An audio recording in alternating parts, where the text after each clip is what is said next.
महाराज यह भाव की बात आई, एक दृष्टांत में याद आया। एक छोटे से बालक थे जिनका नाम था धन्ना जाट।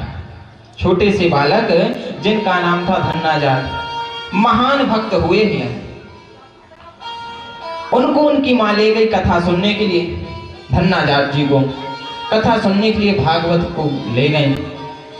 अब महाराज भागवत में इन्होंने सुन लिया कि पंडित जी कह रहे हैं कि कभी भी प्रसाद पाओ या बनाओ तो भगवान को पाना चाहिए। इतना सुना।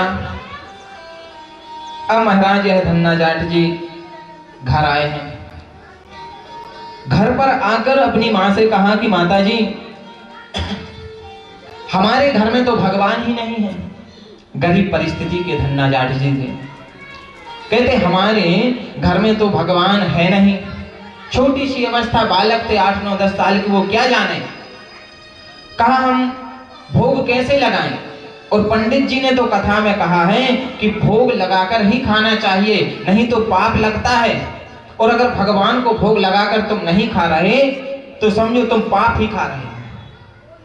भाई तुम अन्न नहीं पाप खा रहे हो, इसलिए भगवान को अगर तुमने भोग लगाया प्रसाद बन जाता है, इसलिए भोग लगाकर पाना चाहिए। अब मां बोली उनकी कि बेटा एक काम करना, तुम उन्हीं पंडित जी से जाकर पूछना कि भगवान तो है नहीं, अब क्या करें। उस दिन क्या था, एक दिन और शेष बचा था कथा का।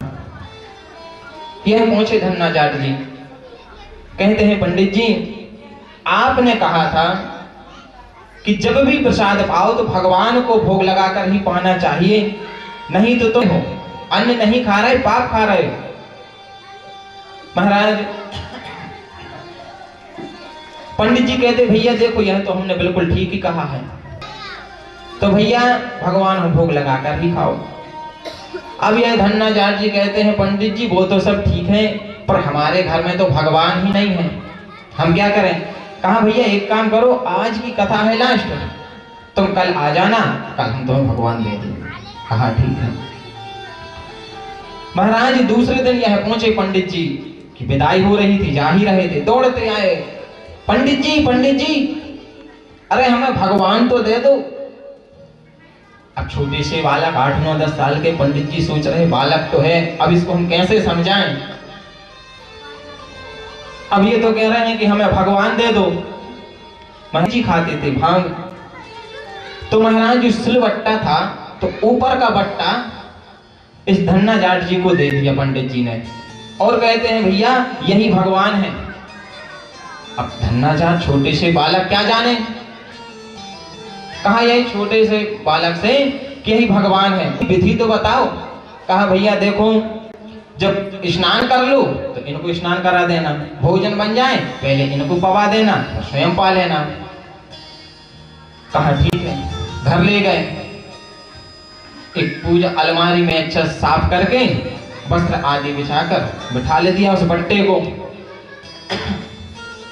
अब महाराज गरीबी स्थिति तो इनकी थी, अब था क्या इनके घर में, 1-2 रोटी बनाती थी माँ इनकी, अच्छी बाजरे की रोटी हथों बनाई माता जी ने। अब जे ले गए पास में, अब जे कुछ जानते नहीं थे, अब रख के कहा प्रभु अब पाओ।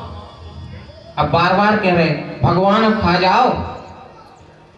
महाराज एक दिन निकल गया, दूसरे दिन वही स्थिति, फिर बाजरे की रोटी बनी, ले गए प्रभु पाओ।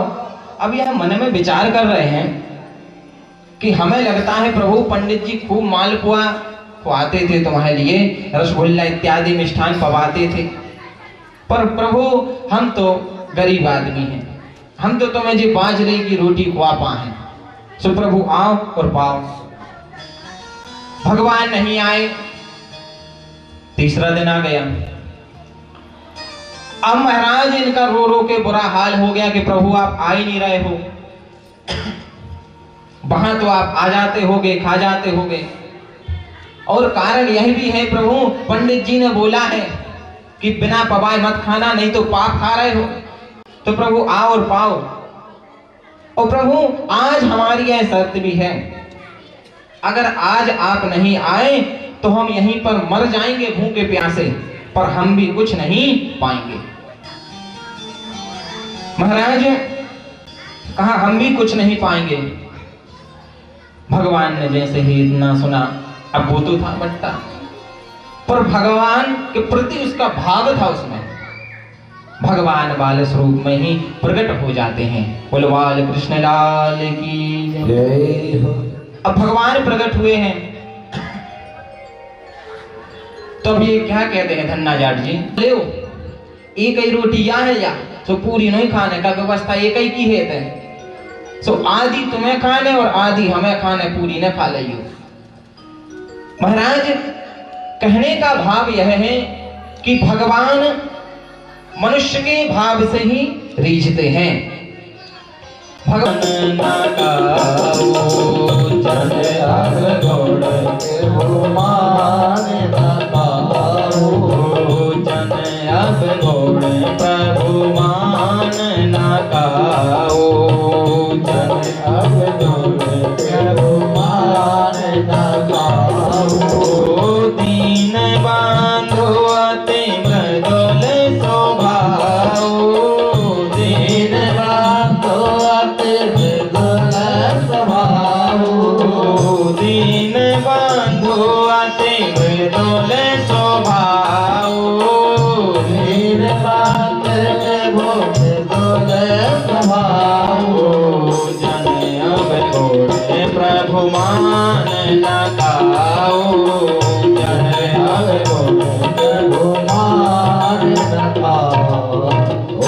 भक्त वत्सल